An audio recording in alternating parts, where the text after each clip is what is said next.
videoaula sobre petição inicial com uma linguagem bem simples, bem acessível para você, o que é, como fazer, elementos indispensáveis e, ao final, um modelo para você ver como funciona. Me acompanhe até o final, que aqui tem tudo isso para você.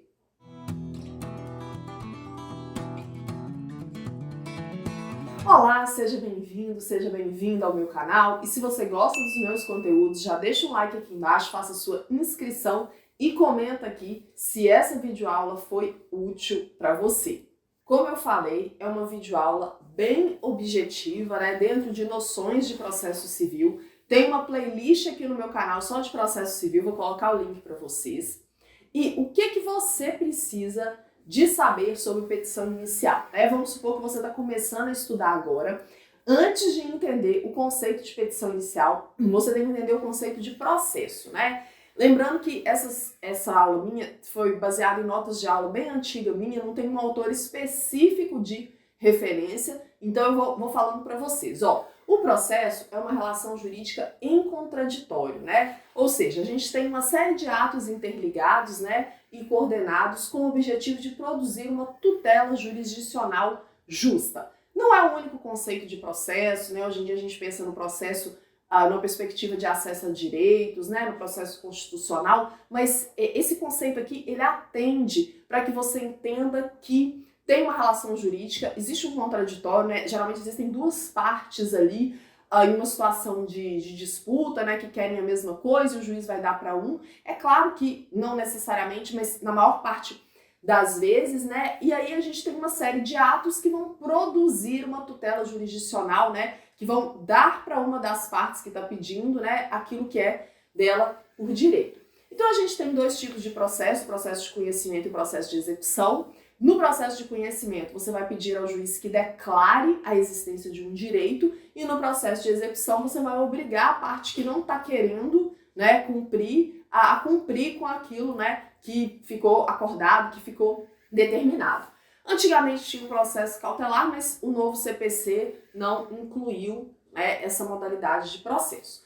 E aí, quando a gente fala em processo de execução, que é aquele que obriga alguém a cumprir, né, com alguma coisa que não foi cumprida, seja alguma coisa que o juiz determinou, ou seja alguma coisa que as próprias partes convencionaram entre elas, né, o processo de execução é para isso. A gente tem diferentes modalidades do processo de execução. Vou citar aqui algumas para vocês como exemplo, né? Execução para entrega de coisa certa, de coisa incerta, execução da obrigação de fazer ou de não fazer, execução por quantia certa, execução contra a fazenda pública, execução de alimentos.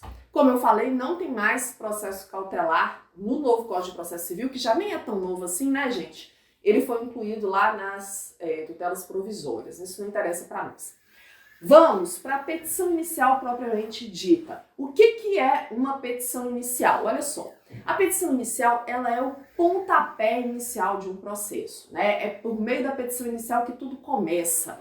É a petição inicial que dá início ao processo jurídico. É quando as partes que estão envolvidas, geralmente em uma relação conflituosa, né? Por exemplo, o pai da minha filha não está querendo pagar a pensão alimentícia para ela. Né? Existe um conflito aí, então só dando um exemplo. E aí é quando as partes, eu vou apresentar para o juiz essa situação para que o juiz chame este homem, né, e obrigue ele ao cumprimento dessa obrigação, né, desse direito que a minha filha tem. Então, a petição inicial é quando as partes apresentam para o juiz, né, os fatos que ensejam a causa de pedir, o fundamento jurídico e o pedido. Ou seja, eu chamo o juiz e falo, olha só, juiz, tá acontecendo isso, isso e isso, eu preciso disso, disso e disso. Só que quem faz isso, né, é o advogado por meio da petição inicial, ou defensor público, né?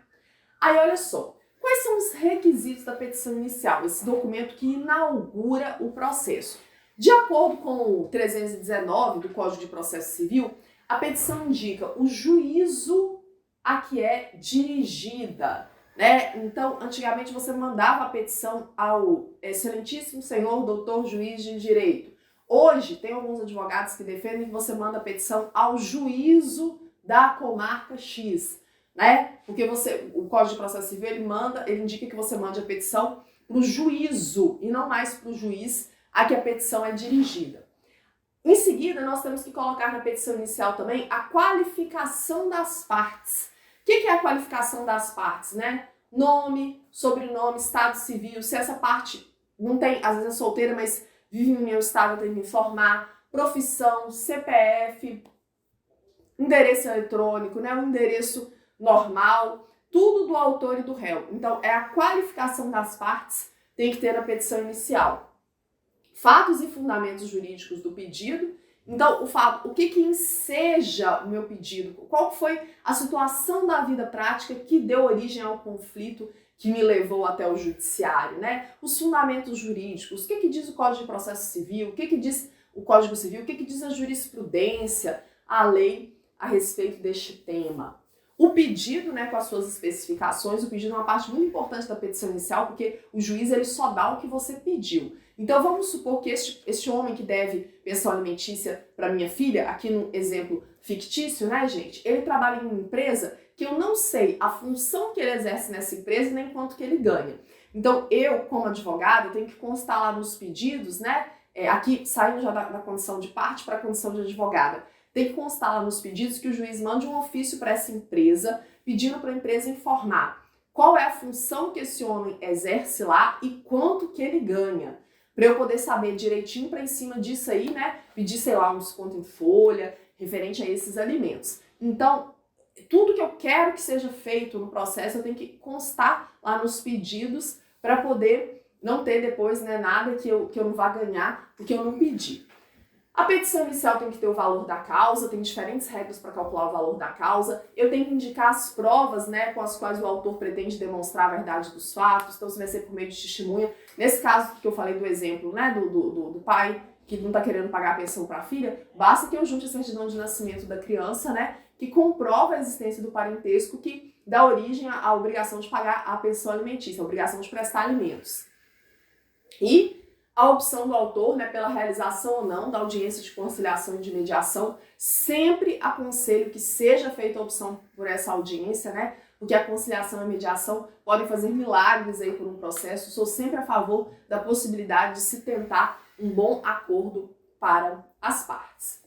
Aí o parágrafo 1º fala que se você não tiver as informações completas da qualificação das partes, né, o advogado pode fazer o pedido, o autor, né, por meio do advogado na petição inicial, pode pedir para o juiz diligências, né, para completar essas informações. A petição inicial ela não pode ser indeferida se a qualificação não estiver completa, mas mesmo com a qualificação incompleta for possível a localização do réu. E a petição inicial não será indeferida também por conta da qualificação se você ficar tentando obter as informações que você não tem a respeito do réu, né, se tornar impossível ou excessivamente oneroso o acesso à justiça. Então, a ideia é que mesmo sem as informações completas da qualificação, seja possível a propositura da petição inicial para poder você dar, né, para as partes aquilo, para o autor aquilo que é dele por direito. Para poder finalizar, o artigo 320 fala que a petição inicial será instruída com os documentos indispensáveis à propositura da ação. Cópia da identidade, cópia do CPF do autor, cópia do comprovante de residência do autor também. Outros documentos, por exemplo, a certidão de nascimento, né, no caso de um pedido de alimentos de uma criança, né? Outros documentos que fazem aí provas que são indispensáveis para o juiz analisar e deferir o seu pedido. Então tem que ter aí os documentos. E aí o juiz, quando o artigo 321 diz que o juiz, ao verificar que a petição inicial não preenche os requisitos do 319 ao 320, ou que tem defeitos ou irregularidades, né, capazes de dificultar o julgamento de mérito, pode determinar que o autor a emende ou a complete, né, indicando o que precisa ser feito. Gente, quando o juiz recebe a sua petição inicial, ele pode fazer 3 coisas. Ele pode deferir a petição inicial, ele aceita o que está ali. Não estou dizendo que ele vai aceitar o que você está pedindo, mas ele aceita a petição como um todo e manda citar o réu. O juiz pode fazer o que está no 321, ele pode entender que essa petição não está assim muito bem feita, né? E mandar citar o autor para poder emendar a petição inicial sob pena de indeferimento, né? De extinção do processo sem julgamento de mérito. Aí ele tem para isso, né, o prazo de 15 dias. Então, o juiz defere a petição inicial, manda emendar, o juiz pode indeferir a petição inicial, né, extinguindo o processo sem julgar o mérito. Que é o que está dizendo aqui, se o juiz se o autor não cumprir a diligência, não emendar a petição inicial, não corrigir neste prazo, né, o juiz indefere a petição inicial. E aí eu trouxe aqui para vocês um modelo, aí nós temos um autor de referência para este modelo, dois autores, que é o Luiz Delore e a professora Fernanda Tartucci, Manual de Prática Civil. Eu vou colocar o link aqui embaixo do modelo de onde eu tirei essa petição inicial. Se você quiser adquirir o livro, né, aqui embaixo. Então, coloquei aqui para vocês o modelo de petição inicial, é uma execução de título executivo extrajudicial. Olha só o problema. Existe uma confissão de dívida, né, em que o Paulo reconhece dever 100 mil a Tiago, quantia que vai ser paga em um mês, e foi feito um termo de confissão com 2 testemunhas, só que passou 2 meses, né, e não houve pagamento. O Paulo mora em Curitiba e o Tiago mora em Florianópolis. A solução para este caso é o ajuizamento de ação de execução, né, de quantia contra devedor solvente. Aí, a confissão de dívida assinada por 2 testemunhas é a título executivo extrajudicial, né?